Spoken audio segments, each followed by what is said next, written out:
일본이 지금 반격이 가능한 나라가 됐다. 그렇기 때문에 일본이 마음만 먹으면 본격적으로 탄도미사일을 개발한다. 여기에서 그치지 않을걸요? 일본이 갖고 싶어하는 건 또 있겠죠? 뭐예요? 전체적으로 놓고 보지 말고 사안별로 봐야 돼요. 당연히 육군 우리가 일본보다 낫죠. 그런데 중요한 건 뭐냐면 공군과 해군 전력에 있어서는 일본이 앞서 있어요. 쉽게 말씀드릴게요. F-15급 일본은 몇 대 있어요? 200대 있어요. 버전은 좀 차이가 나는데 얘네가 그걸 또 업그레이드 했다고. 우리 F-35 몇 대 있죠? 60대. 앞으로 20대 더 들어온다. 얘네는 몇 대? 107대예요. 그리고 이걸 생각해 보셔야죠. 일본의 항공 기술력이 만만치 않아요, 여러분들. 우리가 요즘에 A사 레이더 얘기 많이 하죠. A사 레이더를 세계 최초로 단 나라가 일본이에요. 이런 쪽에서 얘네가 수준이 높아요. 그 다음에 해군력 보면 현대 해전에서 5,000톤급 이상의 함정은 우리나라가 한 20척 정도 돼요. 일본은 50척이 넘어가요. 이렇게 사안별로 해서 보면 현대전에서 굉장히 중요한 해군력, 공군력을 놓고 봤을 땐 아직 우리가 열세인 건 확실해요. 잠수함도 아직까지 일본이 많고 재래식 잠수함의 수준은 서방권에서 최고입니다. 그 새끼들은 이제 근데 걔네들 징집을 안 하잖아요. 그리고 일본 자위대 있죠? 육상 자위대 같은 경우는 항상 정원의 30%가 모자라요. 안 가니까. 그리고 일본 육상 자위대 가장 큰 문제점이 뭔지 알아요? 평균 연령이 40세예요. 일본 자위대 해외 파병하는 데 보면 다 아저씨들이에요. 우리는 뭐 이게 수해 복구 이렇게 가면은 젊은 병사들이잖아요. 근데 일본은 안 그래요. 국방비는 우리하고 일본하고 거의 비슷해요. 한 60조 좀 안 될 거예요. 비슷한데 일본이 얼마 전에 발표했죠. 이제 우리가 반격이 가능하다. 반격이 가능하다는 건 실제로 뭐냐 하면은 이제 일본이 전쟁이 가능한 나라로 가는 거죠. 이제까지 일본의 헌법 뭐예요? 전수방어예요. 적이 공격해 오면 그것만 막는 거야. 근데 이제는 뭐예요? 먼저 두드러 맞은 다음에 반격한다는 의미도 있지만 한 발 더 나가는 예방 공격도 있어요. 쟤네가 우리 칠 것 같은 거 먼저 친다. 더군다나 여기에 대해서 미국이 쌍수를 들어 환영을 했죠. 더 이상 자위대란 말을 쓰지 않아도 되죠. 일본 군이라고 해도 손색이 없는 거예요, 사실. 그리고 국제사회에서 통신 같은 거 하잖아요. This is 뭐 제페니스 셀프 가드 뭐 이렇게 안 해요. 그냥 제페니스 네이비라고 하고 비행기도 제페니스 에어포스라고 해요. 그렇기 때문에 이제 일본은 앞으로 굉장히 빠른 시간 안에 국방비를 GDP 1% 수준에서 GDP 2% 수준으로 높인대요. 지금보다 국방비를 몇 배? 2배 더 쓰겠다는 얘기죠. 왜 국방비를 2배 더 써요? 뭐를 확보해야 되기 때문에 공격 무기를 확보해야 되기 때문에. 중국과 북한이죠. 일본의 최대의 적. 중국하고는 뭐예요? 다이다오의 섬, 영유권 분쟁이 있잖아요. 그래서 일본이 항공모함을 만들려고 하는 거예요. 멀리 있는 곳까지 공군력을 투사하기 위해서. 그 다음에 북한은 뭐냐? 얘네가 탄도미사일만 쏘면 일본을 넘어가잖아요. 자기 지붕 위로 뭐가 이렇게 자꾸 넘어가 봐. 심정이 어떻겠어요? 불안할 거 아니에요. 그러니까 북한이 자꾸 일본을 그런 식으로 자극했기 때문에 결국에는 일본이 이런 식으로 재무장을 하겠다고 간 거예요. 만약에 북한이 그래 탄도미사일 능력은 있어도 만약에 핵 능력이 없었다고 생각해봐. 이건 또 다른 얘기거든요. 아 그럼요. 그것도 한몫하죠. 그러니까 러시아 우크라이나 전쟁 덕분에 지금 전 세계가 뭐가 되고 있습니까? 무장을 강화한다. 왜? 언제 어떻게 저런 전쟁이 날지 모르거든요. 우리가 생각이나 했어요. 러시아하고 우크라이나하고 전쟁할지. 근데 저런 전쟁이 어디서든 일어날 수 있다. 특히 주요한 유럽이나 동아시아의 민감한 국가들 이런 데서는 이제 무장을 강화하기 시작하는 거죠. 냉전 시대에 이은 또 다른 군비 경쟁이 시작됐다고 보면 됩니다.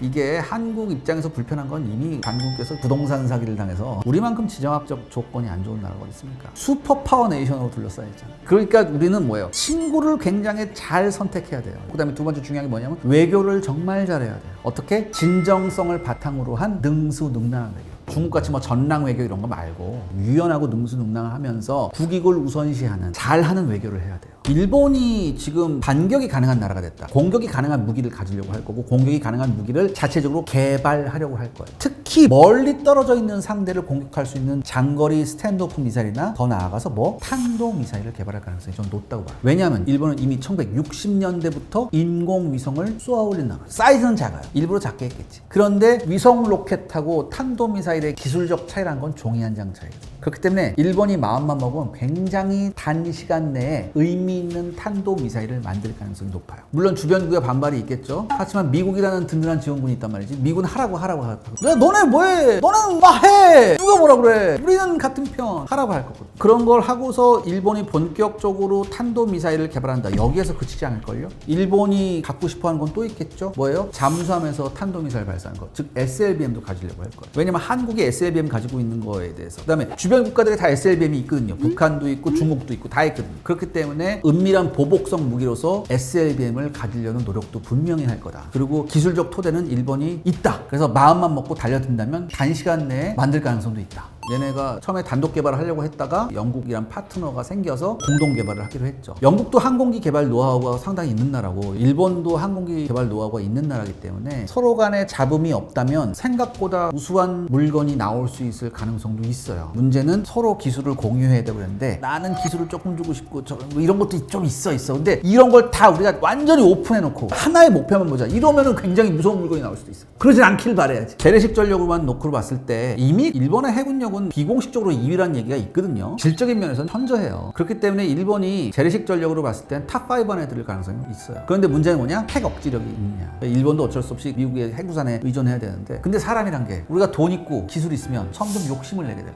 기술적 토대는 있죠. 근데 얘네는 이제 핵 공격을 받아본 게 있기 때문에 아마 국민적인 반감이 굉장히 클 거예요. 핵무기에 대한. 그럼에도 불구하고 핵무기는 사용하기 위한 것이 아니라 내가 이걸 가지고 있음으로 해서 아무도 날 못 건드린다는 그런 의미가 크기 때문에 일본도 욕심을 낼 것 같아요. 일본 해상자위대 전력은 영국보다 낫다는 얘기도 있고 지금 이지스함이 만톤급이에요. 이거 2배 되는 거죠. 그럼 이게 뭐냐? 훨씬 더 많은 함대공 미사일을 실을 수 있다. 왜? 북한에서 자꾸 뭐가 날라올 것 같으니까. 즉 탄도미사일을 완벽하게 방어하고 싶은 거예요. 그러니까 해상에서 먼저 요격하면 이게 쉽거든요. 조금 더 용이하거든요. 지금 일본을 탄도미사일로 위협하는 건 북한이잖아요. 그럼 북한은 왜 일본을 탄도미사일로 위협하느냐? 일본 내에 미군 기지가 있어서 그래요. 그러니까 한반도에서 전쟁이 나면 가장 먼저 누가 와요? 일본에 있는 미군이 올 거 아니에요. 그걸 좌시하지 않겠다는 얘기지. 우리도 만들려면 만드는데 우리는 비용 대 효과로 나가야죠. 쟤네가 이만큼 있으니까 우리도 이만큼 가야 돼. 아직은 그렇게 나가면 안 돼요. 요즘 유튜브에 일본에 가는 거 보잖아요. 일본은 내일 모레 망하는 나라예요. 한국이 뭐만 개발하면은 그냥 벌벌 떨고 눈물 흘리고 그런 애들이야. 일본은 우리보다 경제 규모가 3배예요. 물론 뭐 국가 부채가 뭐 이런 건 다 있지만 그럼에도 불구하고 이건 무시할 수 없다는 거죠. 제가 말씀드렸듯이 친구를 잘 사귀어야 돼요.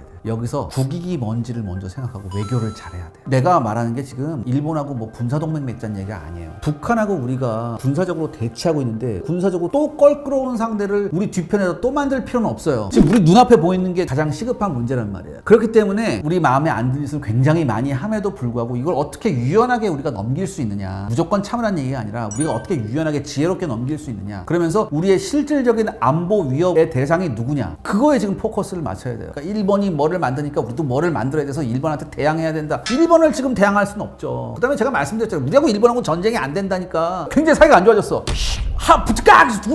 미국이 가면서 하려고?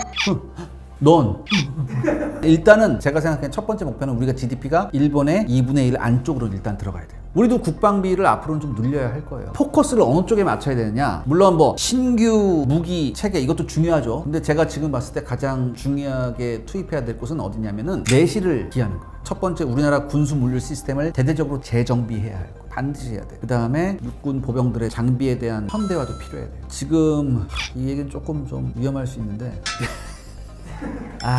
힘드네. 지금의 훈련 시스템이 전 좀 불안하거든요. 뭐냐? 지금 우리가 1년 6개월 복무를 해요. 근데 앞에 훈련 기간 뭐 이런 거 저런 거 다 따지면 실제 복무한 기간이 1년 2개월이에요. 14개월이에요. 근데 여러분들 1년 6개월 복무하고 병장을 달고 나와요. 전 세계 어느 나라 군대에서 1년 6개월 복무했는데 병장 계급장 달아주는 나라가 없어요. 1년 6개월 하면 상병 정도 돼요. 상병도 마라봉 아니에요. 그러니까 우리나라 이런 인적관리 시스템이 굉장히 잘못돼 있다. 제대로 지금 훈련을 시켜서 병장 계급장을 달아주는 거냐. 전 이건 좀 생각을 해봐야 된다고 생각하거든요. 제 혼자 무슨 생각을 했냐면 예비군 훈련을 좀 빡세게 이러면 굉장히 싫어할 텐데 사람들이. 근데 군사적인 측면에서 봤을 때 어떻게 되냐. 일단 상병으로 제대를 시키고 난 다음에 예비군 훈련을 하면서 병장 계급장을 달아주는 게 어떨까. 그런 생각이 들 정도로 지금 복무 기간이 굉장히 짧아요. 18개월 복무했는데 보병에서 굉장히 전문성이 있는 병장이 된다고요? 여러분들은 어떻게 생각하십니까? 그럼요. 당연히 달라지죠. 교육훈련 받는 것도 다르고 훈련 양도 다르고 절대적이에요. 문제는 우리가 출산율이 안 좋으니까 군대에만 인적자원을 투입할 수 없고 산업에도 인적자원을 투입해야 되잖아요. 근데 군 복무 기간이 늘어나 버리면 산업에 투입할 인적자원이 부족해지니까 여러 가지 문제가 있거든요.